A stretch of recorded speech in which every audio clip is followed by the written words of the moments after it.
sebenarnya nggak ada masalah karena teknologi itu sudah disindir dalam beberapa banyak ayat dalam Al-Quran maupun hadis. Jadi memang harus berkembang. Hanya saja perkembangan itu kan ada yang sifatnya menguntungkan, ada yang merugikan. Kalau teknologi pengaruhnya terhadap Islam ya,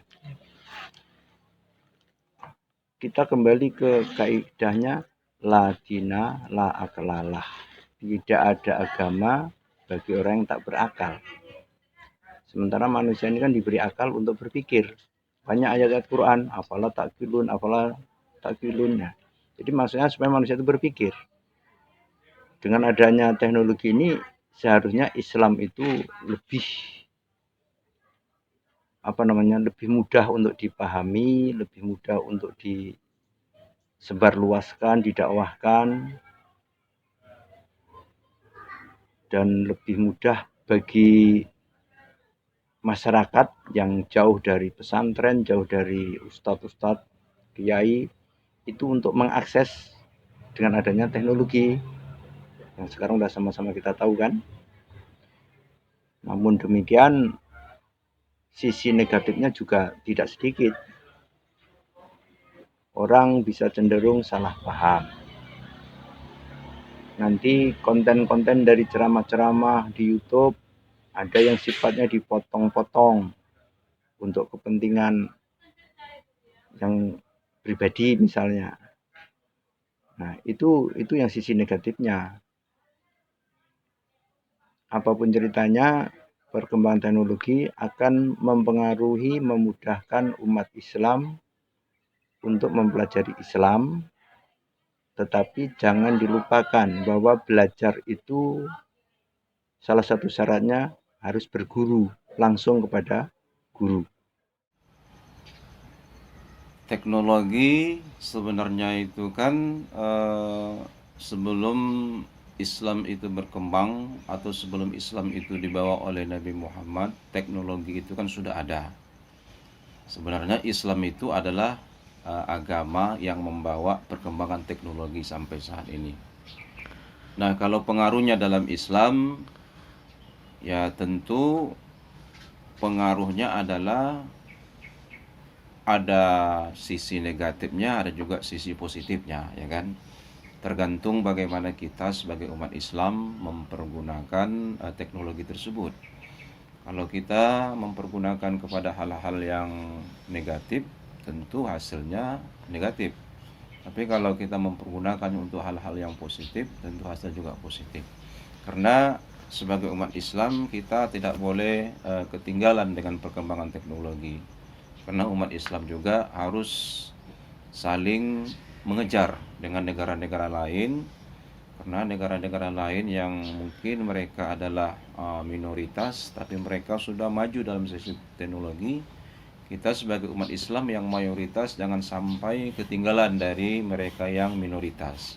Jadi oleh karena itu pengaruh dalam Islam sebenarnya sangat besar untuk kemajuan dan perkembangan Islam itu sendiri selama kita mengikutinya dengan baik dan juga mempergunakannya dari sisi positifnya.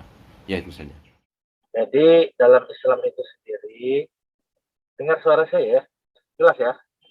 Saya di luar jadi pakai masker. Jelas Ustaz. Banyak yang kita sebenarnya belum menyadari ya, bahwa sesungguhnya Allah Subhanahu wa taala telah merintahkan kita untuk belajar ilmu pengetahuan, termasuk teknologi. Kadang ada beberapa orang yang berpendapat, teknologi ini kan bukan buatannya umat Islam, gitu. Ya, jadi tidak perlu digunakan, ya kan? Jadi itu buatan orang bukan Islam. Padahal tanpa dia sadari bahwa Islam sangat mendorong umat Islam itu untuk senantiasa mempelajari ilmu pengetahuan dan teknologi. Bahkan jauh sebelum teknologi itu diciptakan. Nanti coba buka surah yang pertama turun tuh, Al-Alaq ya. Apa tuh? Apa yang bunyinya itu? Apa Allah katakan? Iqra bismi rabbikal ladzi khalaqal insana min 'alaq, iqra' wa rabbukal akram, alladzi 'allama bil qalam, 'allamal insana ma lam ya'lam. Di sini ada perintah apa? Perintah membaca. Artinya kita diperintahkan untuk mengamati, untuk meneliti ya kenyataan alam semesta ini ya. Mulai dari segala hal ya tentang ekonomi, kesehatan, terutama saya di bidang kesehatan ya. Banyak sekali hal-hal yang kita baca, terbuka ilmu pengetahuan, dan itu teknologi berkembang terus, terutama di bidang kesehatan ya, termasuk juga di bidang ekonomi ya, ada istiadat ya. Maka oleh karena itu dalam Islam ketika kita ada perintah membaca, kita perintah untuk mengamati, meneliti, dan akan menghasilkan semua pengetahuan dan berujung kepada dihasilkannya teknologi. Dan hebatnya teknologi sendiri membantu untuk kita mengakses ilmu pengetahuan yang baru kan gitu. Jadi Islam sangat mendukung perkembangan teknologi. Jadi kita disuruh untuk belajar teknologi. Orang berangkat haji sekarang, kalau nggak pakai teknologi berhari-hari dia. Ya, teknologi pesawat terbang, ya kan? Kami di kedokteran, di pasien-pasien itu sekarang dalam penanganan penyakitnya, diagnosis penyakit harus pakai teknologi. Dilakukan gambaran imaging, radiologi, tahu kita penyakit, di scanning badannya, ditengok penyakitnya ini. Bahkan HP yang kita pegang hari ini pun menjadi teknologi yang sangat kita butuhkan. Ya, kalau ada pasien sakit, kita kasih telepon, kita diagnosa melalui pasien, kita kasih terapi, itu sangat membantu ya terapi pasien secara tepat. Jadi hikmahnya adalah kita tuntut untuk terus mempelajari teknologi, menghasilkan teknologi, dan dengan belajar teknologi ada dua manfaatnya. Satu, dengan kita belajar teknologi, kita semakin menyadari bahwa Allah itu ada, kebesaran Allah itu ada. Dulu Isra Mi'raj Nabi Muhammad SAW, teknologi juga ya kan, Burak berapa hari itu perjalanan kalau jalan kaki, tetapi dalam satu malam bisa ya dari Al Haram ke Aqsa itu ya.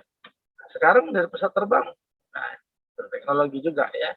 Yang kedua, teknologi, dengan belajar teknologi banyak ya kemaslahatan yang bisa diberikan untuk manusia, kemakmuran bumi ini. Kita bangunan-bangunan sekarang ini dihasilkan apa? Ada teknologi bangunan sipil ya.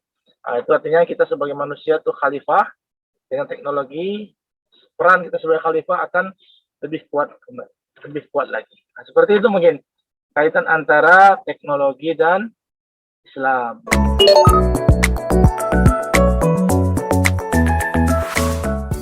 Kasus yang meresahkan kehidupan Islam yang berhubungan dengan iptek tadi, Pak. Yang terkait dengan iptek, ya satu contoh perselingkuhan. Selingkuh salah satu sebabnya ini. Terus penipuan dari sini, pembunuhan karakter, nama baik, termasuk pemotongan video, itu kan bagian dari pembunuhan karakter. Itu diantara contoh kasus-kasus atau penyalahgunaan itu tadi kan. Sebenarnya kasus-kasus yang terutama yang menimpa umat Islam, kalau kita lihat zaman sekarang ini, nampaknya sengaja itu dipublikasikan dan sengaja dipiralkan. Kenapa? Karena umat-umat lain itu tak ingin Islam itu maju, tak ingin Islam itu berkembang. Jadi kalau ada kasus-kasus yang menimpa yang di luar Islam, kasus ini akan disimpan dan tidak ditayangkan, begitu. Tapi kalau yang menimpa umat Islam, terkadang itu belum tentu benar orang Islam yang melakukan, tapi kasus itu selalu dipublikasikan, dipiralkan, disebar-sebarkan di segala macam media sosial, agar orang-orang yang bukan yang bukan Muslim, mereka menganggap bahwa kasus-kasus yang menimpa Muslim itu adalah yang membuat Islam itu menjadi buruk di tengah-tengah perkembangan teknologi. Ya. Jadi begini, Islam ini kan menganjurkan kita untuk menciptakan satu teknologi ya. Untuk apa? Untuk memudahkan pekerjaan kita. Kan? Namun kenyataannya teknologi ini pun ada dua sisi. Ada sisi baiknya, ada sisi buruknya.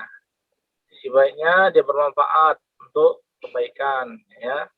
Untuk apa misalkan ya? Untuk ibadah. Kita tahunya kiblat dengan teknologi, ya kan?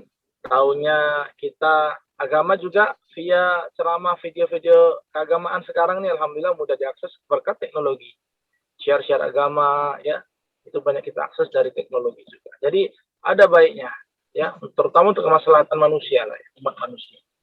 Nah, yang kedua seperti pertanyaan tadi Ferdi, bahwa bisa menjadi musuh dia, ya, jika apa? Jika tujuan teknologi itu digunakan untuk tujuan yang tak baik. Contoh sederhana, menyebarkan berita bohong, hoax, ya kan? Nah, ini sekarang musim kali kita mudah percaya hoax ini, ya. Nah, itu juga memang salah satu dampak teknologi yang buruk. Kemudian tontonan-tontonan sekarang anak-anak SD, TK udah bisa mengakses, ya, bahkan hal-hal negatif itu dari teknologi, terutama ya teknologi media informasi. Maka oleh karena itu kita sebagai umat Islam, ya, kita bijaklah menggunakan teknologi dengan baik agar bisa untuk bermanfaat untuk terutama agama kita Izul Islam. Maka banyak kasus memang yang muncul ya belakangan ini terkait teknologi, ya kan? Ya tadi ya misalkan sederhana ada satu aplikasi di handphone kita yang dengan aplikasi itu sangat memudahkan nanti tersebarnya kejelekan, keburukan, dan potensinya tinggi untuk kejelekan ya, keburukan ya. Sehingga contoh dalam agama Islam kan kita tidak boleh ya, syariatnya seorang wanita nih, terutama untuk adik-adik mahasiswi, maaf izin kadang buka aurat di media sosial ya, atau berjoget-joget erotis, nampak lekuk tubuhnya. Nah, dengan media informasi ini tersebarlah hal tersebut, bahkan ada orang ya mudah berzina gara-gara itu. Maaf cakap, nauzubillah min dzalik, ya, habis waktunya sia-sia dengan hal seperti itu, ya. Bahkan hebatnya ini teknologi, kalau tidak kita bijak gunakan, bisa jadi dosa jariah juga Kiperdi. Ya, keburukan yang kita contohkan dicontoh orang lain, masya Allah, nauzubillah, dosanya dia yang praktekkan gara-gara kita, kena kita dosanya juga. Ya, bahkan kita sampai meninggal pun para ulama bilang, ya ngalir terus dosanya. Ya di dosa jariah. Jadi bukan pahala aja jariah, dosa jariah pun ada. Nah, oleh karena itu kita harus bijak ya gunakan aplikasi, jangan sampai teknologi yang kita pegang hari ini membuat resah, bahkan membuat pandangan orang terhadap Islam itu jelek seperti yang pertanyaan akhir tadi. Tapi kalau kita gunakan dengan kebaikan untuk menegakkan kalimatillah sebagai umat Islam misalkan, atau menebar kebaikan ilmu pengetahuan pada siapa saja, baik orang Islam bukan Islam, sebar pengetahuan yang bermanfaat ya, itu luar biasa ya manfaatnya, bahkan dapat keutamaan pahala lebih berlipat. Jadi tergantung kita ini yang menggunakannya, kita ya bisa jelek bisa buruk ya, seperti itu mungkin.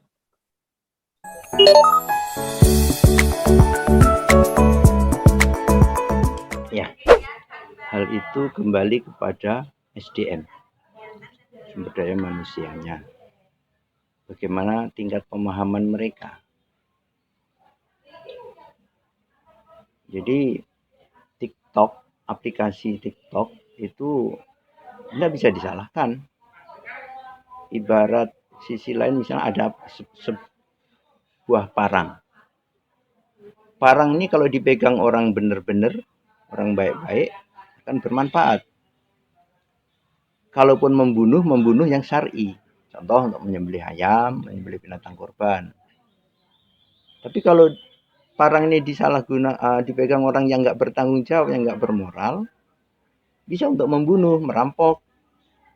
Sama halnya TikTok.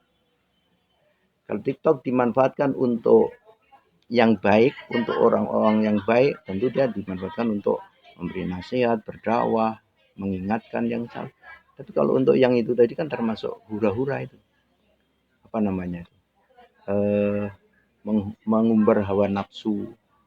Berarti itu kembali kepada manusianya. Sejauh mana pemahaman mereka tentang etika Islam, akidah Islam, hukum Islam, dan seterusnya itu. Berarti itu tugas siapa? Para ilmuwan, para dai, para ustadz. Tidak terlepas juga dari pemerintah bagaimana melakukan kontrol terhadap hal-hal yang semacam itu. Serupa seperti itu. Nah, mungkin itu. Ya baik, ini TikTok sebenarnya ini kan adalah bentuk aplikasi ya, bentuk aplikasi di HP kita kan tidak ada sebenarnya bawaan dari HP itu tidak ada kan, kecuali kalau kita download ya, kita aplikasi baru muncul aplikasi TikTok. Nah, kalau TikTok ini sebenarnya ini kan tidak salah ya, tidak salah itu TikTok aplikasi itu tidak salah sebenarnya. Apapun aplikasi itu tergantung dengan orang yang mempergunakan sebenarnya, ya kan? Kalau dia mempergunakan untuk hal-hal yang baik, ya tentu hasilnya baik. Tapi hampir rata kita lihat orang yang mempergunakan TikTok ini kebanyakan ini adalah perempuan yang kita sayangkan hampir rata itu berjilbab. Apakah dia muslim atau tidak kita tidak tahu, tapi pandangan kita kalau sudah berjilbab, sudah pakai apa gitu gamis itu kan muslim, pandangan kita seperti itu kan. Tapi kalau dia bukan muslim, ingin memperjelekkan Islam itu sendiri, itu urusan dia ya. Tapi kalau kita tahu dia bukan muslim, menjelekkan muslim, tentu kita pun tidak terima kan, karena dia melecehkan sebuah agama, itu kan dilarang dalam negara kita. Jadi oleh karena itu saya cuma mengingatkan saja kepada kita umat Islam bahwa TikTok itu sebenarnya tidak salah. Tapi hampir rata yang mempergunakan itu adalah orang-orang yang menari-nari, berjoget-joget, yang melihatkan lekuk tubuhnya dan segala macam. Dan ada lagi terkadang sambil membuka pakaiannya kan, membuka auratnya, dilihat oleh orang banyak. Terkadang bukan dilihat oleh pasangan sendiri, tapi dilihat oleh orang-orang yang bukan muhrim. Ini kan dilarang dalam agama kita. Maka sebagian ulama mengatakan bahwa TikTok itu haram hukumnya, tergantung bagaimana mempergunakannya. Tapi kalau kita mempergunakan untuk yang positif, tentu tidak ada mudaratnya bagi kita. Nah, jadi TikTok ini sebenarnya dipergunakan lebih banyak oleh orang-orang yang menampakkan dirinya di aplikasi tersebut dengan berpakaian yang sempurna, pakai jilbab. Itu menurut saya itu lebih buruk. Lebih baik dia yang tidak pakai jilbab, yang pakainya biasa saja, tapi dia tidak pernah mengaplikasikan atau menunjukkan dirinya joget-joget di depan kamera TikTok, itu lebih baik dia, ya kan, ketimbang dia pakai jilbab, orangnya cantik, tapi dia joget-joget depan kamera. Itu saya pikir orang lebih buruk. Dan lebih baik dia tidak pakai jilbab, biasa saja, tapi tidak pernah dia menampakkan tubuhnya di aplikasi TikTok. Itu saja. Terkadang TikTok sendiri banyak teman-teman kita, saudara-saudari kita, mereka berbagi ilmu di TikTok itu. Mungkin TikTok ini kan aplikasi itu ya, dia menggunakan musik, dengan musik tadi ada videonya mengiringi daripada gambarnya, sehingga lebih mudah kita, nikmat kita menontonnya gitu ya. Nah, kalau ilmu pengetahuan ya silakan ya, yang bermanfaat ya. Bahkan ada beberapa, bukan public figure ya, tapi ustadz-ustadz terkenal di negeri kita ini yang menggunakan media TikTok itu dakwah gitu, menyampaikan sunnah Nabi SAW, sehingga anak-anak muda sekarang lebih mudah aksesnya. Gitu. Tetapi ala kulihal, jadi begini, TikTok ini pun jadi masalah juga sekarang. Bahkan ada ulama yang saya baca ya, memfatwakan haram TikTok tadi dengan alasan menggunakan TikTok tadi untuk kemaksiatan. Sama seperti seorang wanita buka aurat. Maaf nih, wanita ini kan memang satu punya kelebihannya. Kalau dia beramal soleh ini luar biasa, bahkan bisa kalah kita nih laki-laki seperti. Tapi mereka kalau udah buat maksiat, laki-laki 1000 laki-laki bisa tumbang dibuatnya ya. Jadi ketika seorang wanita tadi kan joget-joget, auratnya nampak, ya terbentuk. Ini iman laki-laki runtuh bisa deh, ya. Sehingga hal ini akan merusak iman. Jadi segala perkara yang tidak menimbulkan kebaikan ya, misalnya TikTok itu, kalaupun tak ada kebaikan di situ, hukumnya pun makruh. Itu apa? Bahkan kata ulama bilang, kalau perkara itu menimbulkan kemaksiatan, berdosa kita downloadnya, gunakannya. Kalau untuk kemaksiatan haram hukum. Jadi tergantung sikon sebenarnya kalau menurut pendapat saya ya. Segala perkara yang ada kebaikannya sih boleh saja.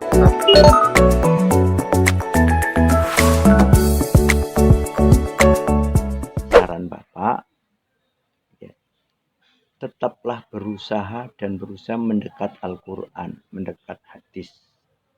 Ingat, pesan Rasul, akan datang suatu zaman yang semua itu akan hancur. Intinya begitu. Akan merusak segala hal kecuali bagi mereka yang berpegang pada dua hal, yaitu Quran dan Sunnah. Itu ada hadis Rasul. Artinya mendekat pada Quran, mendekat pada hadis, ya disitulah belajar, mempelajari, mengkaji, nggak paham ya tanya sama yang lebih paham, dan seterusnya. Itu secara individu, secara kelompok, boleh. Kalaupun punya HP, dimanfaatkanlah. Misalnya etika pergaulan remaja, di situ nanti ada secara Islam. Ya, jadi pertama saran Bapak, selalu mendekatlah pada Quran dan hadis, dalam arti mempelajari, mengkaji isi kandungannya, akan mengamalkan. Yang kedua, bergaul dengan orang-orang soleh. Yang ketiga, manfaatkan alat-alat teknologi untuk kepentingan yang bermanfaat. Yang ketiga,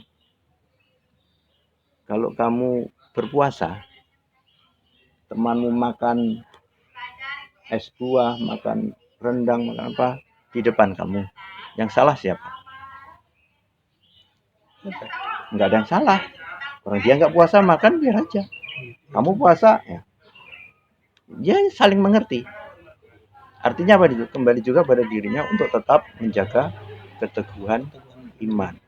Jangan mudah kena pengaruh. Kalau salah kok kita ikut makan baru salah. Itu baru kita salah.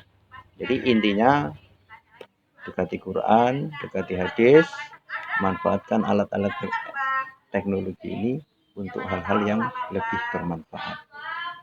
Apapun yang kita hadapi ya dalam hidup ini, sebenarnya kita kembali kepada ajaran agama kita. Itu solusi yang terbaik ya. Karena bagaimanapun kita hidup ini kan akan berakhir, kita akan mempertanggungjawabkan segala perbuatan kita. Nah, kalau TikTok ini sebenarnya tergantung itu tadi. Kalau kita pergunakan untuk hal yang baik, tentu nanti kita akan menerima hasil yang baik. Itu bukan hanya di dunia, dan itu juga nanti di akhirat. Nah, kalau kita mempergunakannya dengan hal-hal yang negatif, yang mempertontonkan aurat-aurat kita kepada orang lain, itu kan hal yang buruk. Tentu nanti juga kita akan terima nanti di akhirat hal yang buruk. Jadi kita sebagai umat Islam, apapun yang kita lakukan di atas dunia ini, hendaknya kita berpikirlah dahulu apakah ini baik atau tidak, dipandang orang baik atau tidak. Nah, kalau itu memang baik sesuai dengan ajaran agama kita, laksanakan. Tapi kalau hal itu yang membuat diri kita buruk di pandangan orang, dan itu juga dilarang dalam agama kita, tinggalkan. Kembalilah kepada ajaran agama kita, bahwa ajaran agama itu pasti ingin menyelamatkan hidup kita dunia dan akhirat. Jadi bagi orang-orang yang sudah terlanjur berkecimpung atau bergelut dalam dunia media sosial yang baunya, yang istilahnya dia negatif, hentikanlah. Karena teknologi, perkembangan teknologi itu tidak salah. Kita harus mengikutinya. Kalau kita tidak mengikutinya, kita sebagai umat Islam akan ketinggalan. Tapi ikutilah dalam sisi untuk memajukan kebaikan, menampakkan kebaikan dari sisi kehidupan di atas dunia, terlebih-lebih nanti kita untuk di akhirat. Jadi saran saya bagi orang yang mempergunakan TikTok, berhati-hatilah. Karena semua orang akan melihat wajahmu, semua akan melihat tubuhmu, semua akan melihat tingkah lakumu di depan kamera. Pasti nanti orang di sana akan berpikir hal-hal yang bermacam-macam. Tentu saran saya bagi orang yang mempergunakan TikTok, berhati-hatilah. Karena semua orang akan melihat wajahmu, semua akan melihat tubuhmu, semua akan melihat tingkah lakumu di depan kamera. Pasti nanti orang di sana akan berpikir hal-hal yang bermacam-macam tentang dirimu. Itu saja. Oke, baik, terima kasih. Selanjutnya, bisakah Ustadz memberikan saran untuk anak muda agar terhindar dari penggunaan TikTok untuk yang menggunakan TikTok dalam hal negatif? Iya, baik. Saran saya bagi anak-anak muda ya, anak-anak muda atau generasi-generasi penerus, generasi-generasi pejuang-pejuang ke depan, saya cuma menyarankan bagi yang sudah terlanjur mempergunakan TikTok dalam hal-hal yang negatif, hentikanlah. Karena itu lebih banyak mudaratnya daripada manfaat untuk diri kita sendiri. Karena bagaimanapun seseorang itu akan dilihat dari kepribadiannya. Jadi kalau orang melihat pribadi kita melalui TikTok itu buruk, tentu pandangan orang terhadap kita buruk. Tapi kalau dalam TikTok itu kita menampilkan hal-hal yang berbau positif, yang banyak menganjurkan kebaikan, orang pun pasti menganggap diri kita ya sama dengan apa yang mereka lihat.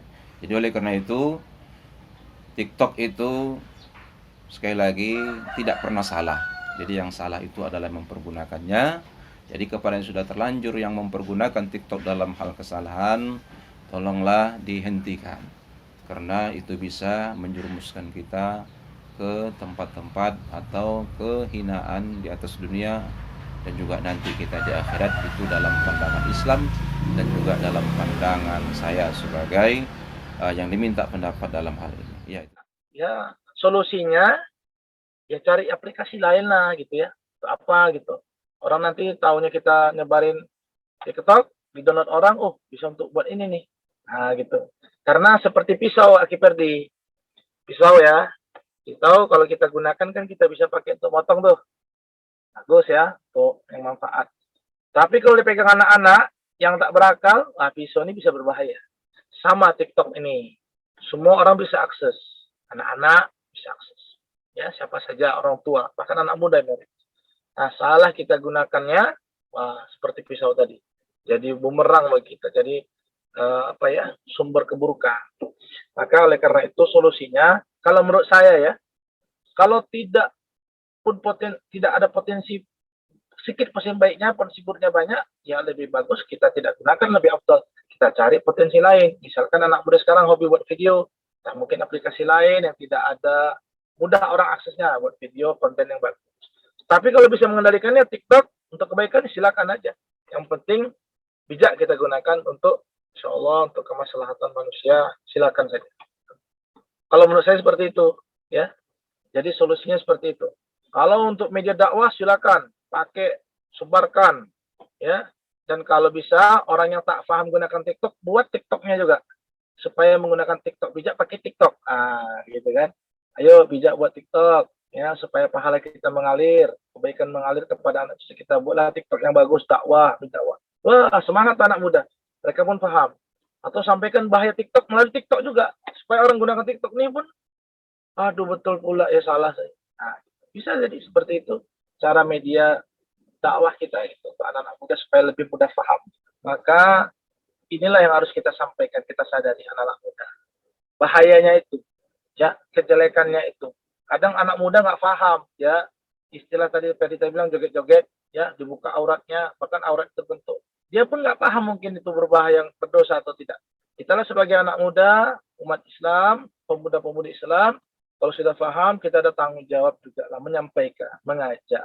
Mungkin caranya bisa saja buat TikTok juga, ya, kirim ke dia.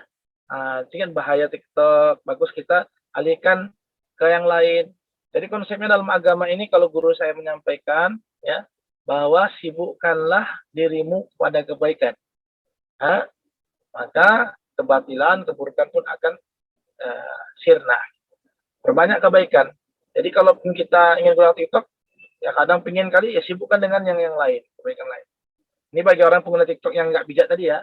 Tapi kalau bijak kita, gunakanlah dengan untuk dakwah, untuk taat kepada Allah, itu pun luar biasa. Jadi kalau sudah terlanjur menggunakan TikTok yang tak bermanfaat, bertobat, ya kan? Belajar lagi, ganti dengan aplikasi lain, atau supaya pemikiran kita ke TikTok ke yang lain. Kan bisa mengekspresikan diri kita kan dengan bersosialisasi ya, kumpul sama teman, saling memikirkan gimana nih orang-orang susah ini bagus buat program, ya. Atau gimana menciptakan alat yang bisa memudahkan orang untuk buat program. Jadi sibuk tuh, pemikiran anak muda sibuk dengan hal yang baik. Maka yang sia-sia tadi itu akan, insya Allah akan sirna. Maka oleh karena sini pentingnya dakwah. Siapapun kita ada tugas dakwah. Ya, saya senang kepada adik-adik sekalian memikirkan perihal ini. Karena mungkin tak banyak anak muda yang memikirkan TikTok ini itu untuk kebaikan atau keburukan. Ini juga salah satu bentuk untuk mensibukkan diri dengan kebaikan. Ya, mudah-mudahan dengan jawaban saya ini bisa menambah motivasi kita untuk ya mengisi waktu kita dengan banyak kebaikan dan menghindari pada waktu-waktu yang sia-sia atau untuk buka. Salah satunya dengan menyalahgunakan TikTok tadi. Tidak aja TikTok, mungkin banyak saya nggak paham. Banyak aplikasi serupa yang mungkin kalau kita analisis dengan akal, ini nggak banyak jeleknya daripada manfaatnya, ya tinggal. Ya. Atau yang kedua, oh ini peluang dakwah ini, TikTok ini, misalkan atau aplikasi lain. Buat hiasi TikTok dengan kebaikan dakwah, sebarkan. Wah, itu juga bisa mendakwahkan pengguna-pengguna TikTok yang tak paham tadi, yang tak mengerti, atau yang sudah terlanjur menggunakannya dengan salah tadi. Itu ya.